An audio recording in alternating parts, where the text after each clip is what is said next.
Hello મિત્રો, કેમ છો બધા? મજામાં ને? હું અતુલ લોડિયા મારી યુટ્યુબ ચેનલ ઓપન એજ્યુકેશન ક્લાસીસમાં તમારા બધા મિત્રોનું હાર્દિક સ્વાગત કરું છું. તો મિત્રો, હવે મારી ચેનલ તમે સબસ્ક્રાઇબ કરજો, અમારા વિડીયોને લાઇક કરજો અને તમારા જેવા NMMSના વિદ્યાર્થીઓને શેર કરજો. તો તૈયારી જોરથી ચાલી રહી હશે. તો એના માટે કંઈ પણ તમને જરૂર પડે મટીરિયલની અથવા તો કોઈ પણ માર્ગદર્શનની, તો અહીંયા અમારા વોટ્સઅપ નંબર આપેલા જ છે, એમાં તમે અમને વોટ્સઅપ કરી શકો, એ સિવાય કોલ કરી શકો.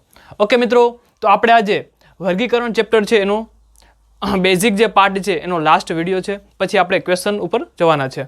ઓકે, તો કેવા ક્વેશ્ચન છે એ વર્ગીકરણમાંથી પૂછાઈ શકે, તો આપણે કેવી તૈયારી રાખવી જોઈએ?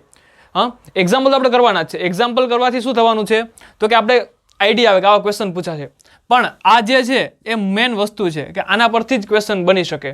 તો આપણે એનો પાયો પકડી લઈએ તો આપણે ઘણું બધું ઇઝી પડે. તો વર્ગીકરણમાંથી આપણે સ્ત્રીલિંગ, પુલ્લિંગ અને નપુંસકલિંગ એના પણ આપણે ક્વેશ્ચન પૂછાઈ શકે. એટલે કે દાખલા તરીકે આ 4 ઓપ્શન આપેલા હોય, વિમલ, રાજેશ, વંદના અને મોહન, તો આમાંથી આપણે ખબર પડી જાય કે આ 4માંથી કયું ઓપ્શન છે એ આ 3 વર્ગને લાગુ નથી પડતું અને અલગ પડે છે 3 ઓપ્શનથી. 4માંથી એવું કોઈ ઓપ્શન છે તો અહીંયા આપણે જોઈએ ખબર પડે કે વિમલ છે એ કેવાનું નામ હોય, તો કે છોકરાનું અથવા તો પુલ્લિંગમાં આવે. રાજેશ તો કે પુલ્લિંગમાં આવે. મોહન તો કે પુલ્લિંગમાં આવે.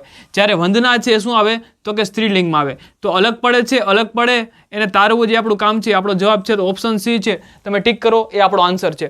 તો આ તો ઇઝી ક્વેશ્ચન છે. થોડાક હાર્ડ પણ ક્વેશ્ચન પૂછી લે તો આપણે વર્ગીકરણ કરવું હોય તો આપણે કેવી રીતે કરી શકશું કે આ પુલ્લિંગમાં આવે, સ્ત્રીલિંગમાં આવે કે નપુંસકલિંગમાં આવે? તો એના માટે હું તમને થોડીક ટ્રીક આપી દઉં. જો મિત્રો, સ્ત્રીલિંગ હોય ને, સ્ત્રીલિંગ, તો એના માટે શબ્દ વપરાય છે કેવી. ઓકે, આ થોડીક શોર્ટકટ આપી દઉં તમને.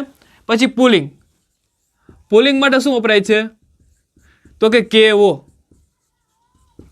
અને નપુંસકલિંગ માટે કેવો વપરાય છે, તો કે કેવું. જો તમારે કોઈ પણ શબ્દ હોય ને એને કેવો, કેવી અને કેવું એનાથી પ્રશ્ન પૂછવાનો. એ તમે પ્રશ્ન પૂછશો એટલે તમને ડાયરેક્ટલી આન્સર મળી જશે કે આપણે જે ભાષા છે અત્યારે ગુજરાતી ભાષા, એને આપણે જે બોલીએ છીએ રોજ વ્યવહારમાં, એમાંથી તમને એનો જવાબ મળી જશે. દાખલા તરીકે આપણે થોડોક અઘરો ટ્વિસ્ટ કરીને પ્રશ્ન પૂછે બોર્ડમાં, ઓકે, પેપરમાં, તો શું કરવાનું આપણે, તો કે આવી રીતે. દાખલા તરીકે આપણે નદી પૂછ્યું, નદી આપણે ખબર ન હોય કે સ્ત્રીલિંગમાં આવે કે પુલ્લિંગમાં, તો આપણે કહેવાનું નદી તો કે કેવી.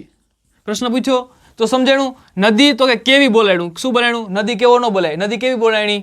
ઓકે, તો એ કેમ આવશે? સ્ત્રીલિંગમાં. સમજાઈ ગયું? એવી રીતે આપણે પુલ્લિંગનો કોઈ શબ્દ ગોતવો હોય, દાખલા તરીકે આપણે નદી, સમુદ્ર અને પર્વત એવું પૂછાણું, નદી, પર્વત, સમુદ્ર એવું બધું પૂછાણું, તો આપણે ખબર ન પડે કે સ્ત્રીલિંગ કે નપુંસકલિંગ કયું છે, પુલ્લિંગ કયું છે. આમાં તો આપણે ખબર હોય ભાઈ, રોજ વ્યવહારમાં વપરાય એટલે આપણે ખબર પડી જાય કે ભાઈ વંદના છે એ તો સ્ત્રીલિંગમાં નામ હોય, એટલા માટે આપણે ખબર પડી જાય. પણ આમાં ખબર ન પડે તેના માટે આપણે શું કરવાનું છે, તો એના માટે થઈ અને આવી રીતે પ્રશ્ન પૂછવાના. દાખલા તરીકે પુલ્લિંગમાં આપણે જોઈએ તો કેવો, તો આપણે દાખલા તરીકે એમ પૂછાણું કે સમુદ્ર, તો શું લખીએ, તો પ્રશ્ન પૂછવાનો સમુદ્ર તો કે કેવી, એમ ન પૂછાય, એમ તો ન બને ક્યારે. તો બીજું શું પૂછી શકીએ, સમુદ્ર તો કે કેવો, તો કે સમુદ્ર છે શું થાય, તો કે સમુદ્ર છે એ કેવું આવે, તો કે સમુદ્ર છે એ પુલ્લિંગ આવે. સમજાઈ ગયું? પર્વત, પર્વત શું થાય મિત્રો, વિચારો જઈએ. ઓકે, જેને ધ્યાન આપ્યું છે ખબર પડી હશે, જેને પ્રશ્ન મનમાં પૂછ્યો છે બાળકોને ખબર પડી ગઈ હશે કે સમુદ્રની જેમ જ કેવો આવે, તો કે પર્વત કેવો. સમજાઈ ગયું? પર્વત તો કે કેવો, પર્વત કેવી ન આવે. હવે એવી જ રીતે આપણે ખીણની વાત કરીએ. ખીણ, તો મિત્રો વિચારો જઈએ ખીણમાં શું આવશે. Okay, very good. જે લોકોએ આન્સર પૂછ્યો તેને ખબર પડી હશે કે ખીણ છે શું છે, તો કે ખીણ જે છે એ શું છે, તો કે ખીણ સ્ત્રીલિંગ. કારણ કે ખીણ તો કે કેવી, ખીણ કેવો ન આવે. સમજાઈ ગયું? ઓકે, દાખલા તરીકે નાનું બચ્ચું હોય ગાયનું, તો બચ્ચું તો કે કેવું. નાનું આપણે બચ્ચું કહીએ આપણે વાછરડું, તો હું એમ પૂછું વાછરડું કેવો, એમ ન આવે. વાછરડું કેવી એમ પણ ન આવે. આપણે શું કહીએ એને, વાછરડું તો કે કેવું, તો એ શેમાં આવશે, નપુંસકલિંગમાં. સમજાઈ ગયું મિત્રો? એ સિવાય ટેબલ, ટેબલનો આપણે પ્રશ્ન પૂછીએ કેમ થાય, તો કે ટેબલ તો કે કેવી એમ ન બોલી શકાય. ટેબલ તો કે કેવો એમ ન કહેવાય. ટેબલ તો કે કેવું એમ પૂછી શકાય. તો આ જ શબ્દ હતા નપુંસકલિંગના હતા, આ હતા એ પુલ્લિંગના હતા અને આ હતા સ્ત્રીલિંગના. જો મિત્રો આ નામ સિવાય, સ્ત્રી પુરુષના નામ સિવાય જો કોઈ શબ્દ આવે અને જો એને આપણે ઓળખવું હોય તો એના માટે આ બેસ્ટ ટ્રીક છે, તમારી બુકમાં લખી રાખજો. આ ટ્રીક છે એનો ઉપયોગ કરશો એટલે તમને આરામથી સમજાઈ જશે અને તમારે વધારે મહેનત કરવી પડશે નહીં મિત્રો. ઓકે, તો આવી જ રીતે તમારે સ્ત્રીલિંગ, પુલ્લિંગ છે એને આવી રીતે પાકું કરી લેવાનું, જેથી કરી અને કોઈ પણ આવો તમને પ્રશ્ન પૂછાય, જે ઉદાહરણમાં મેં લખ્યો છે એ તો થોડો ઇઝી પ્રશ્ન છે, પણ અઘરો પૂછાય તો તમારે શું કરવાનું છે, તો આવી રીતે તમારે એને સોલ્વ કરવાનું છે કે તમે એને કેવો કેવી અને કેવું કરીને પ્રશ્ન પૂછી શકો. ઓકે મિત્રો, પછી આગળ જોઈએ કે કેવો પ્રશ્ન બની શકે. તો કે સમાચાર પત્રો અને સામયિકમાંથી પણ પ્રશ્ન બની શકે. તો કેમ બનશે? તો કે સામયિક પત્ર અને સમાચાર પત્ર છે, દૈનિક પત્ર, એના અલગ અલગ ભાગ પડે છે. હા, તો દાખલા તરીકે દૈનિક છે, તો દૈનિક એટલે શું થાય? તો કે દૈનિક એટલે કે રોજ જે બહાર પડતું હોય, દરરોજ, એને આપણે શું કહીએ? દૈનિક. સાપ્તાહિક એટલે કેટલા દિવસ થાય મિત્રો? તો કે 7 દિવસે, એટલે કે મીન્સ અઠવાડિયે જે બહાર પડતું હોય એને આપણે સાપ્તાહિક કહીએ. પાક્ષિક એટલે જો અમે લખ્યું છે 15 દિવસે થતું હોય. અને માસિક એટલે કેટલું થશે? તો કે એક મહિનામાં જે એકવાર રજૂ થતું હોય એને શું કહેવાય? તો કે માસિક. અને વાર્ષિક એટલે કે વર્ષે એકવાર જે પ્રકાશિત થતું હોય એને વાર્ષિક કહેવાય. તો આ બધા છે એ સામયિકોનો અલગ અલગ શું હતા? તો કે ભાગ પાડેલા હતા. આમાંથી જો પ્રશ્ન કેવી રીતે પૂછાય? તો કે તમને દૈનિકના બધા નામ આપેલા હોય અને વચ્ચે એક શું કર્યું હોય? તો કે માસિકનું અથવા તો પાક્ષિકનું એક નામ ઘુસેડી દે એ લોકો. એટલે આપણે ખબર ન પડે કે આમાં શું કહેવા માંગે છે. પણ હવે આપણે આઈડિયા આવી જશે કે આપણે દૈનિકની રીતે અલગ તારવીએ, સાપ્તાહિકના રીતે અલગ તારવીએ, પાક્ષિકના રીતે અલગ તારવીએ, માસિકના રીતે અલગ તારવીએ અને વાર્ષિકના રીતે અલગ તારવીએ દેશોવાઇઝ. તો આપણે ખબર પડી જાય વર્ગીકરણમાં કે કયું વર્ગીકરણ છે એક જોડનું બને છે અને કયું અલગ પડે છે. તો આવા બધા સાપ્તાહિકના જે અલગ અલગ બહાર પડે છે એનો પણ અમે જીકોનો વિડીયો બનાવવાના જ છે. એ સિવાય તમારે શું કરવાનું છે? તો તમને જ્યારે દરરોજ તમે કોઈ વાંચતા હોય તો એને જોઈ લેવાનું કે આ રોજ બહાર પડે છે, મંથલી એકવાર બહાર પડે છે, શું બહાર પડે છે. તો એ પણ તમે જીકે છે એકઠું કરી શકો. એમાંથી જ પ્રશ્ન બનશે. અહીંયા જો મેં એક ઉદાહરણ છે આપ્યું છે, એ આના ઉપરથી બનાવેલું છે. પણ એ પહેલાં આપણે જોઈ લઈએ કે દૈનિકમાં કયા ગુજરાતમાં રજૂ થાય છે. તો કે સંદેશ ન્યૂઝપેપર છે એ દરરોજ રજૂ થાય છે. ગુજરાત સમાચાર છે એ પણ દરરોજ રજૂ થાય છે. જ્યારે દિવ્ય ભાસ્કર છે એ પણ દરરોજ રજૂ થાય છે. હવે સાપ્તાહિકમાં કેવી રીતે છે? તો કે ઝગમગ, નારી, કે જે અઠવાડિયામાં એકવાર રજૂ થાય છે. ઓકે, એનું ટૂંકમાં આપણે વાંચી શકીએ અઠવાડિયામાં એકવાર, જે ઘણા બધા છે. ગુજરાત સમાચાર પોતાનું પણ રજૂ કરે છે, સંદેશ પણ રજૂ કરે છે, દિવ્ય ભાસ્કર પણ. અહીંયા મેં નામ લખ્યા છે, તમે ઝગમગ વાંચ્યું હશે, નારી વાંચ્યું હશે. 7 દિવસમાં એકવાર રજૂ થાય છે. હવે પાક્ષિક એટલે 15 દિવસ. અને માસિક, જો તમે બધા બાળસૃષ્ટિ વાંચતા હશો મિત્રો, એ પણ મંથમાં એકવાર રજૂ થાય છે.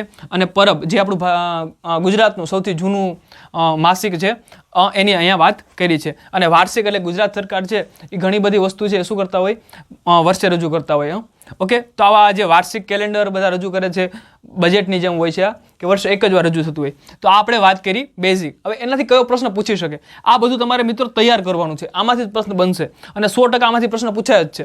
તો એનું મેં એક ઉદાહરણ રજૂ કર્યું. જો બાલ સૃષ્ટિ આપ્યું છે, સંદેશ આપ્યું છે, દિવ્ય ભાસ્કર આપ્યું છે અને ગુજરાત સમાચાર. જો મિત્રો આમાંથી કેવું અલગ પડશે?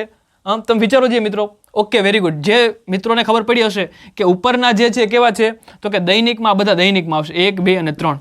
આ રોજ રજૂ થાય છે. જ્યારે બાળ સૃષ્ટિ છે ક્યારે થાય છે? માસિકના દિવસે, એટલે કે મંથમાં એકવાર રજૂ થાય છે. હવે અહીંયા તમને ખબર પડી કે બાળ સૃષ્ટિ છે અલગ પડે છે, એટલે ઓપ્શન એ આપણો જવાબ છે. આને આપણે જવાબ ટીક કરવાનો. આ અલગ પડે છે એટલા માટે થઈ અને ઓપ્શન એ આપણો જવાબ આવશે. અને આ ત્રણેય છે એનું વર્ગીકરણ એક સરખું થશે. એ બધા આવશે દૈનિકમાં, જ્યારે બાળ સૃષ્ટિ છે એ માસિક, એટલે કે મંથમાં એકવાર રજૂ થાય છે. ઓકે મિત્રો, તો આવું સરસ મજાનું તમને કોષ્ટક બનાવીને આપ્યું છે. આ બધું તમે વ્યવસ્થિત જોઈ લેજો. હવે આપણે જોઈએ એના પછી કઈ પ્રશ્ન પૂછી શકે? તો કે માપનના પ્રકારો.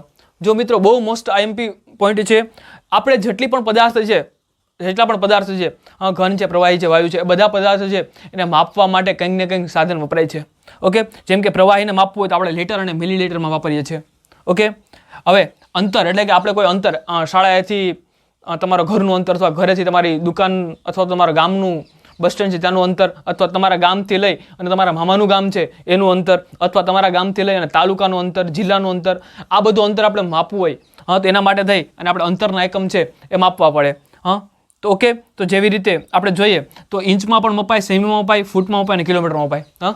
દાખલા તરીકે આપણે વિચારીએ કે અમદાવાદથી ગાંધીનગર અંતર કેટલું થાય, તો આપણે એને કિલોમીટરમાં માપી શકીએ. એમાં ઇંચ કે ફૂટ હાલે નહીં, કારણ કે જેટલું મોટું અંતર એમ વધારે આપણે માપવાનું છે. પછી હું એમ તમને કહું કે તમારા શરીરની લંબાઈ તમે ફૂટમાં માપી શકો, એને સેમીમાં પણ માપી શકો અને ઇંચમાં પણ એને માપી શકો. તો આવી રીતે તમે એનું માપ કરી શકો. તો આ અંતરના છે, એટલે ઊંચાઈને આપણે વાત કરી છે. અથવા તો અંતરની વાત કરીએ. હવે વજન એટલે કોઈનું વજન કરવું હોય તેના માટે આપણે કિલોગ્રામ, ગ્રામ અને ટન આ પણ વાપરી શકીએ. ઓકે, તો તમારું જ વજન કરવું હોય મિત્રો તો ખબર હોય કે આપણે કેટલું વજન થાય, અથવા તો તમારી પાસે કોઈ 20 કિલોગ્રામની બાદકી હોય તેનું વજનની રીતે લખેલું હોય. એમાં લીટરમાં વજન ન હોય, એમાં શું હોય? ગ્રામ અથવા તો કિલોગ્રામમાં વજન હોય છે. ઓકે મિત્રો, તો આવી રીતે આ વજન અને માપન, વજન એટલે કે ટૂંકમાં માપનના પ્રકારો છે, જે અલગ અલગ પ્રકારો પડે છે. એમાંથી પ્રશ્ન પૂછાઈ શકે. દાખલા તરીકે મેં તમને એક્ઝામ્પલ આપ્યું છે હા, કે વજનમાં કની સમાવેશ થાય? તો કે કિલોગ્રામ, ગ્રામ, ટન આ બધા એકમોનો સમાવેશ થાય. જ્યારે અંતરમાં ઇંચ, સેન્ટીમીટર, ફૂટ, કિલોગ્રામ. અને એવી જ રીતે પ્રવાહીમાં તો કે લીટર, મિલીલીટર આ બધાનો સમાવેશ થાય છે. તો એના પરથી એક મસ્ત એક્ઝામ્પલ બનાવ્યું છે કે નીચે 4 ઓપ્શન આપેલા છે. આ 4માંથી કયું ઓપ્શન છે અલગ પડે છે એને આપણે જવાબ કરવાનો છે. તો અહીંયા જોઈએ આપણે ઇંચ છે, ફૂટ છે, કિલોમીટર છે અને કિલોગ્રામ છે. તો અહીંયા બંનેમાં કિલો હોય તો આપણે શું લાગે કે આ બધું સરખું હશે, પણ એવું નથી. કિલોમીટર છે અલગ પડે. કિલોમીટર મિત્રો કોનું છે? વિચારો જે મિત્રો. Okay, very good. કિલોમીટર છે એ કયા આવે છે? તો કે અંતરમાં આવશે. જ્યારે આ બધા એકમો કોના છે? તો કે આ બધા વજનના છે. સમજાઈ ગયું ને મિત્રો? ઇંચ પણ વજનમાં આવે. સોરી, આ બધા કોના છે? અંતરના. ઇંચ પણ શેમાં આવશે?